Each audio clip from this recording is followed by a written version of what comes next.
नमस्कार साथियों, साहित्य सृजन चैनल के माध्यम से मैं रजनी तिवारी आप सभी का हार्दिक स्वागत करती हूँ।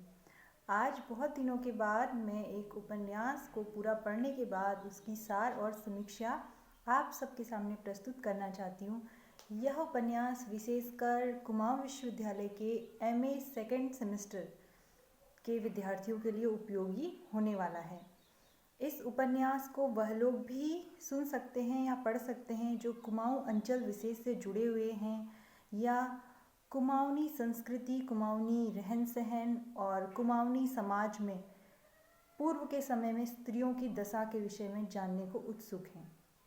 आज हम बात करने वाले हैं हिमांशु जोशी जी के सुप्रसिद्ध उपन्यास कगार की आग के विषय में।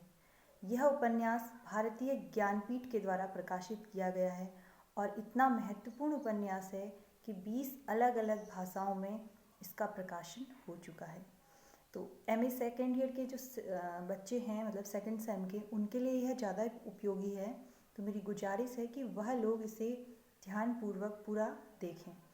और अगर आप इस चैनल पर नए हैं तो प्लीज़ चैनल को सब्सक्राइब कीजिए और जो बेल बटन है उसको ज़रूर दबाइएगा ताकि मेरे जितने भी नए वीडियोस आते हैं उनके नोटिफिकेशंस आपको मिलते रहें। इसे शेयर कीजिए, लाइक कीजिए और इसको थोड़ा सा मेरी हेल्प कीजिए आगे बढ़ाने में।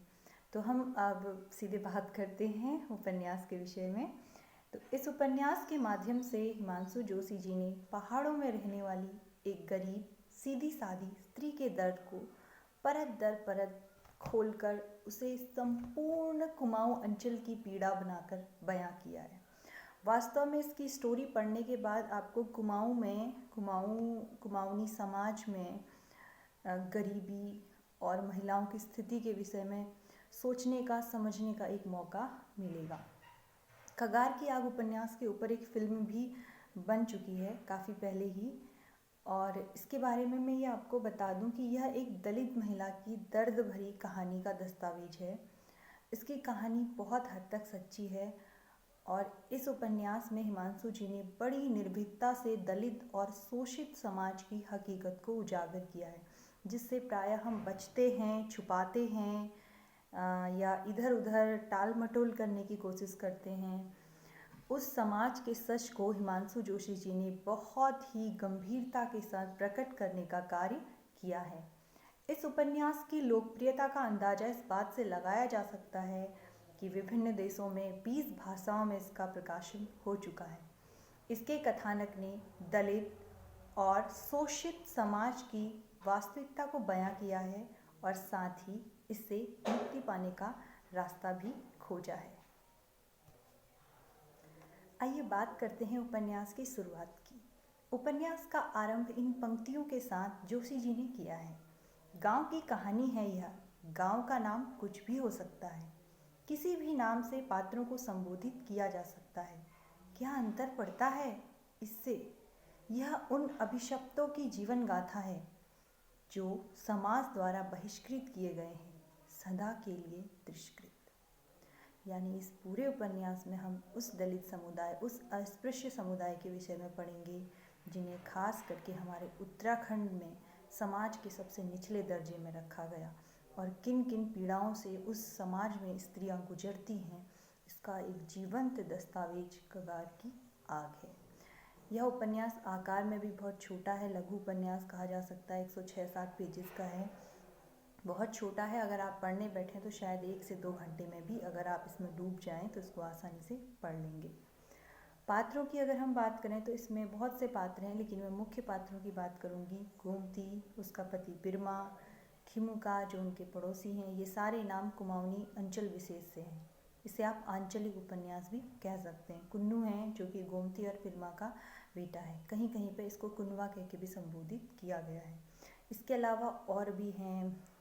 कलिका, ये उसके चचेरे ससुर हैं, उनका बेटा है तेजुआ, खुशाल माफ़ कीजिएगा, और एक आध पात्र हैं लाला जी, और भी कई एक पात्र बीच बीच में आते जाते हैं जो कथानक को आगे बढ़ाने में अपना योगदान देते हैं, लेकिन मुख्यतः यही पात्र हैं जो कि आप लोगों को ध्यान में रखनी है।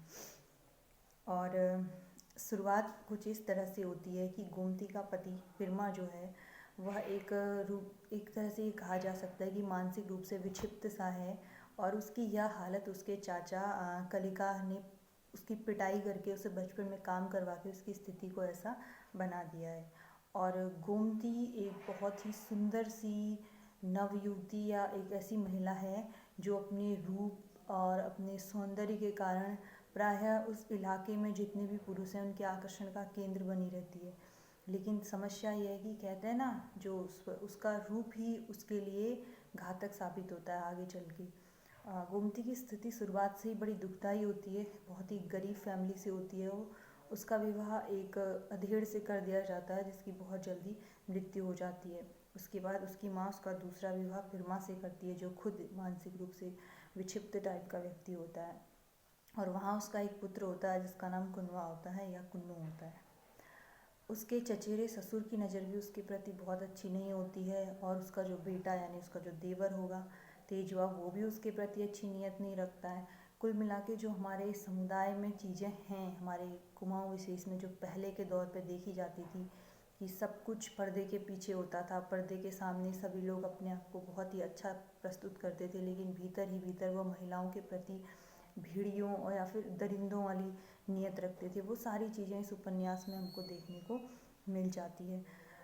कथानक का प्रारंभ तब होता है जब ये सारे लोग मिलके गोमती की पिटाई कर रहे होते हैं और उस पर ये आरोप लगा रहे होते हैं कि वह बदचलन है और उसने जंगल में जाकर जहाँ वो लकड़ियाँ लेने जाती है वहाँ जो पतरौल होता है उसके साथ वह अनैतिक कार्यों में संलिप्त रहती है, जिसका वो सिरे से नकार देती है कि मैंने ऐसा कुछ नहीं किया है। लेकिन फिर भी उसकी वहाँ बहुत ज़्यादा पिटाई होती है, जबकि वास्तविकता यह होती है कि उसने गांव की एक दूसरी महिला को ये सब करते हुए देख लिया होता है।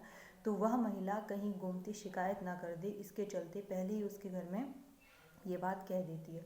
और उसका जो चाचा ससुर होता है जिसे ककिया ससुर कहा गया है, कलिए का, वह क्योंकि खुद भी ऐसा करना चाहता है उसके साथ अनैतिक संबंध, और वह उसकी इजाज़त उसे नहीं देती है, इसी के एवज में वह उसकी पिटाई करने का, उसको मारने का, प्रताड़ित करने का एक भी मौका नहीं छोड़ता है। बात करें उपन्यास की भाषा शैली की, तो उपन्यास की भाषा बहुत ही सरल, सहज और प्रसंग के अनुकूल है। कहीं कहीं पर मुहावरेदार भाषा का भी प्रयोग हुआ है। कुमाऊँ अंचल विशेष में प्रयोग होने वाले ग्रामीण शब्द, ग्रामीण अपशब्द, गालियों का भी यहाँ पर खुल के प्रयोग किया गया है।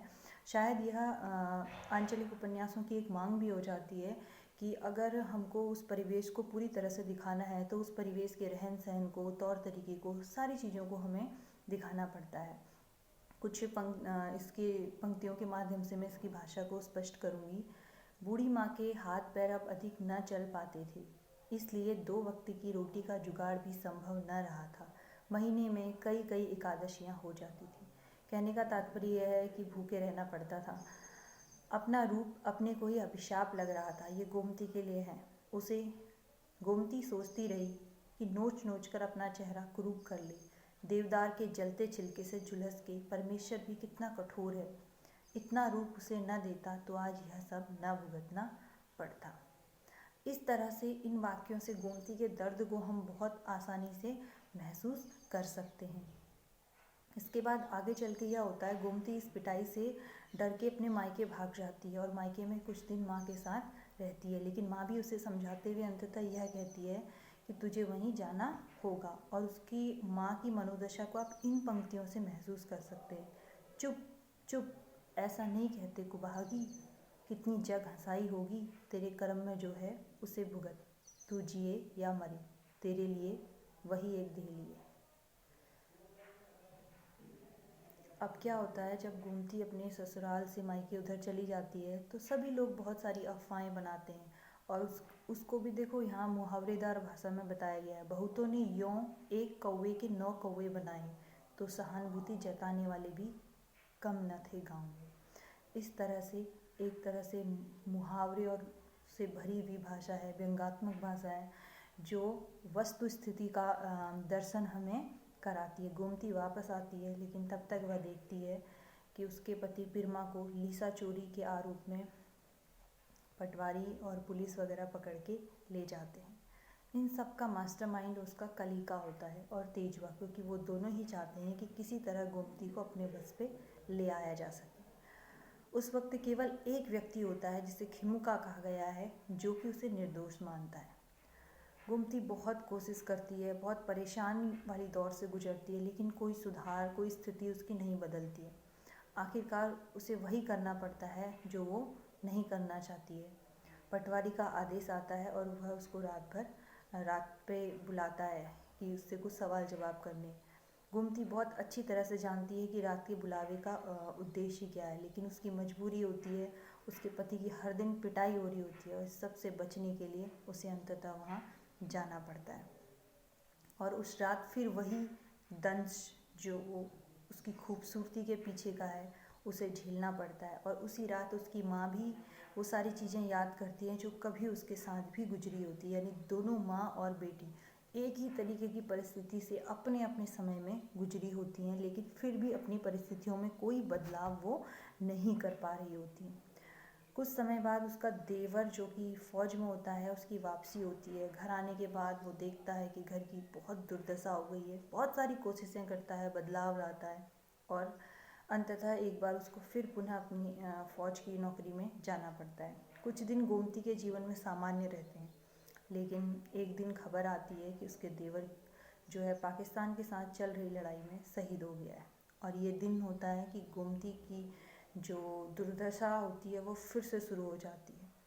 और उसी रात मौका पाकर जो तेजवा होता है वो आता है और उसे घसीटते हुए देहरी से बाहर ले जाता है। सारा गांव देख रहा होता है, लेकिन सब दर्शक होते हैं। उसकी अस्मिता को तार तार होते हुए सब देख रहे होते हैं, कोई कुछ नहीं करता या कुछ करना ही नहीं चाहता है। इस तरह तेजवा के अत्याचार से घायल होकर गोमती अंततः क्या करती है, उसके मुंह में लकड़ी ठूसने में और वहाँ से भागने में कामयाब हो जाती है। भाग तो जाती है, लेकिन दुर्भाग्य उसका पीछा वहाँ भी नहीं छोड़ता है। वो वहाँ से पहुँचती है नरसिंह डांडा के खुशहाल के यहाँ पे। वहाँ भी उसका कुछ ऐसा बदलाव उसके जीवन में नहीं आता है। वहाँ पर वह जब जा रही होती है उस समय तो वो सोचती है कि आत्महत्या कर ले, लेकिन जब उसे अपने बेटे का ख्याल आता है तो वह इसको स्थगित कर देती है। अगली सुबह अब वह वहीं रहने की सोचती है, लेकिन अगली सुबह ही वहाँ पे कलिया और तेजवा दल बल के साथ आ पहुँचते हैं। अंत में पंचायत के फरमान पर 400 रुपये का दंड चुकाने के एवज में गोमती को खुशहाल के पास रहने की अनुमति दी जाती है। इस प्रकार उसकी जानवरों की तरह वहाँ पर खरीद फरोख्त हो जाती है। यहाँ आकर जीवन में पहली बार गोमती को तन ढकने के लिए पूरा कपड़ा मिलता है और पेट भर खाने के लिए खाना मिलता है। ये सब होने के बाद भी गोमती यहाँ अंतर्मन से खुश नहीं रह पाती, क्योंकि उसके दिल में आज भी उसका बेटा और पिरमा बसे हुए होते हैं। हालांकि पिरमा के लिए उसके मन में ये तकलीफ भी होती है कि जिस रात तेजवा उसे लेके गया उस दिन उसने क्यों नहीं कुछ किया, उस दिन वह क्यों अपने घुटनों पर सर झुकाए बैठा रहा। वह यह भी जानती थी कि वह बचपन से इतना डराया गया है कि वह उनके खिलाफ कभी खड़ा नहीं हो सकता, लेकिन फिर भी गोमती चाहती थी कि उस दिन उसके अस्तित्व को, उसकी अस्मिता को, उसकी इज्जत को बचाने के लिए पिरमा ने अपना कदम उठाना चाहिए था। गोमती की खुशहाल जो होता है उसको रखने के पीछे कारण उसका यह होता है कि उसकी 2 पत्नियां पहले से होती हैं। बात सिर्फ इतनी होती है कि उसकी कोई बच्चे नहीं होते हैं और वो चाहता है कि गोमती यहाँ रहे, इतनी खूबसूरत है, क्या पता कल के दिन मेरी कोई संतान भी हो जाए। उसकी देह का आकर्षण उसे वहाँ पे बांध लेता है। अच्छा खाने में मन लगना ना पहनने में, हर समय कुन्नू की याद उसे सताती है, लेकिन खुशहाल चालाकी भरी कोशिश करता है गोमती को खुश रखने की। एक बार गोमती खुशहाल से अंतरंग फलों में कुन्नू को लाने की बात भी कहती है, लेकिन खुशहाल टाल मटोल कर जाता है और उसे बताता है कि उसने 400 रुपये जब दिए थे तो लिखित रूप से यह कहा था कि केवल गोमती उसकी है, उसके बच्चे पर उसका कोई अधिकार नहीं है। इसके बाद एक बार गोमती कई बार कुछ खाने की चीज़ें, कुछ बातें वहाँ पहुँचाती है और वहाँ से आती हैं। मतलब वो अपने बेटे से दूर नहीं हो पाती है और उसका दिल उससे जुड़ा हुआ हमेशा रहता है। आगे एक बार वो खिमुका के पास जाती है और खिमुका उससे कहते हैं कि बेटा तू अपने बच्चे को लेके यहाँ से चले जा, वरना उसकी गति भी उसके बाप के जैसी ही हो जाएगी। यानी ये सब लोग मिलकर उसे भी इसी तरह से मानसिक रोगी बना देंगे। पर इस बार गोमती सोचती है, पक्का मन बना लेती है कि वह इस बारे में बात करेगी। पर जब गोमती ये सब कुछ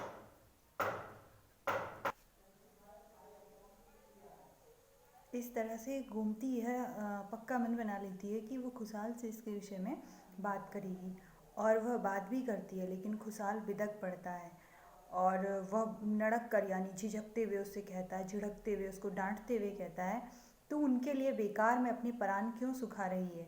1000 दफ़े कह चुका हूँ, जिस दिन तू यहाँ आ गई थी उसी दिन तेरे लिए कलिया पिरमा कुनवा सब साले मर गए, फिर अब इनका जिक्र क्यों करती है? गोमती सहसा चुप हो गई। मन में चैन के अलावा वहाँ पे सब कुछ था, यानी मन के चैन के अलावा सारी चीज़ें थी, बस क्या नहीं थी, मन का चैन वहाँ पर नहीं था।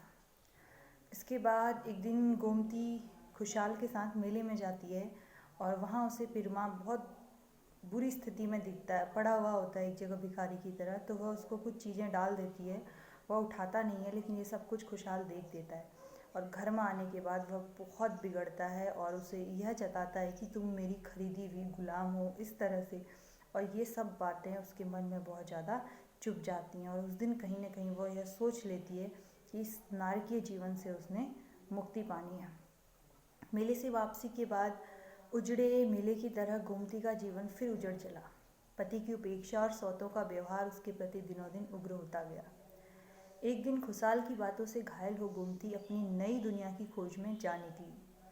उस समय बहुत सी गरीब औरतें अपने परिवार के साथ तराई भाबर में इसी तरह मेहनत मजदूरी कर एक घास भात का बंदोबस्त करती थी। वह भी उन्हीं के झुंड में शामिल हो गई। वहाँ उसे एक लाला मिला और जिसके फार्म में वो काम करती थी। गर्मियों में सारे लोग पहाड़ों को भाग जाते थे, लेकिन गोमती नहीं भागी, वह वहीं रही। उसे यह लगता था कि वह इतने पैसे इकट्ठा कर ले कि जो उसका मोल खुशहाल ने दिया था उसे चुका दे, तो शायद उसे मुक्ति मिल जाएगी। और गोमती तराई के फार्मों में जंगलों की सफाई अभियान में जुट गई। ये वो दौर था जब खटीमा और उसके आसपास के तराई के क्षेत्र को आबाद किया जा रहा था। तो जो लाला था, यहाँ उसकी नज़रें भी गोमती के ऊपर अच्छी नहीं कही जा सकती।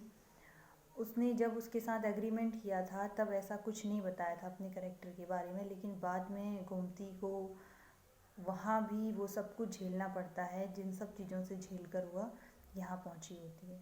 धान की फसल तैयार हो गई। रात को हाथी नहीं आए, पर लाला नियमित आते रहे।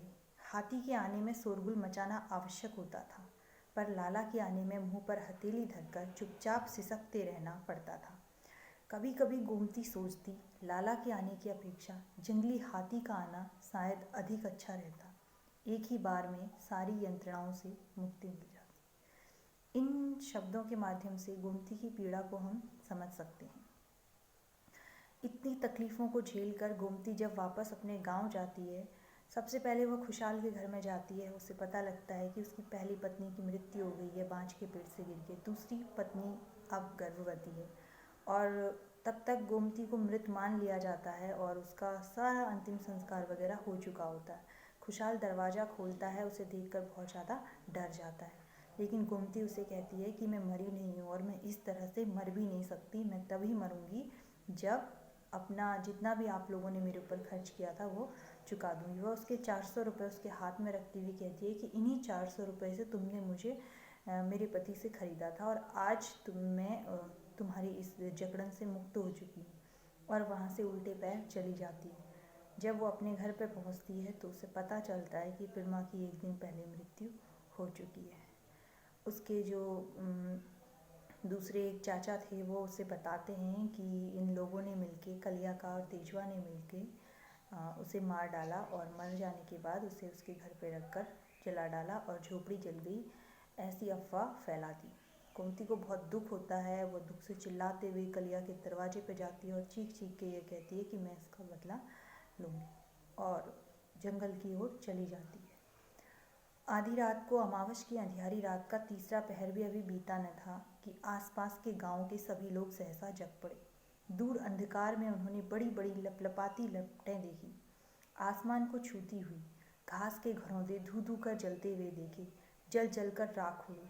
बस्ती से दूर काल भैरवी सी विकराल बनी एक माँ अपने बच्चे का हाथ थामे अंधियारे में पता नहीं कहाँ जा रही थी। सुबह होने में शायद अभी कुछ समय था। यह इस उपन्यास की अंतिम पंक्तियाँ हैं, जिनसे यह पता चलता है कि गोमती ने अपने साथ हुए तमाम हादसों का बदला कलिया और तेजवा को उन्हीं के घर में जलाकर ले लिया। इस उपन्यास के विषय में हिमांशु जोशी जी ने लिखा है कि गोमती की यह सच्ची कहानी मैंने सच नहीं लिखी। यदि सच लिखता तो लोगों को सच न लगती, इसलिए इनकी अंतहीन यंत्रणाओं को कहीं कहीं से कम करने का अपराध भर मैंने अवश्य किया है, ताकि यह सच्ची कहानी झूठी न लगे। इस प्रकार आज हमने हिमांशु जोशी जी के सुप्रसिद्ध उपन्यास कगार की आग की सार और समीक्षा आपके सामने रखी। उम्मीद करती हूँ आपको यह पसंद आएगी। तो मिलते हैं अगले वीडियो में, तब तक के लिए नमस्कार।